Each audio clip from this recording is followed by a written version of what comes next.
ជនបទឆ្ងាយพ้นពីដីទីក្រុងរੂក្នុងជំរំវាលស្រែបឹងស្រូវស្រងស្រែខែភ្លៀងមកដល់ពូងយើងនោមគ្នាជួរងដីស្រែស្រងស្រែ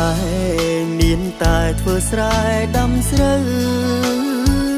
ហូបក្ដាំហូបខ្ចៅរੂសុខសប្បាយជីវិតទូងបីមានទុកខ្វល់ខ្វាយតែយើងរីករាយតាមបែបផែននាងស្រងស្រែស្នូទឹកភ្លៀងដូចចំរី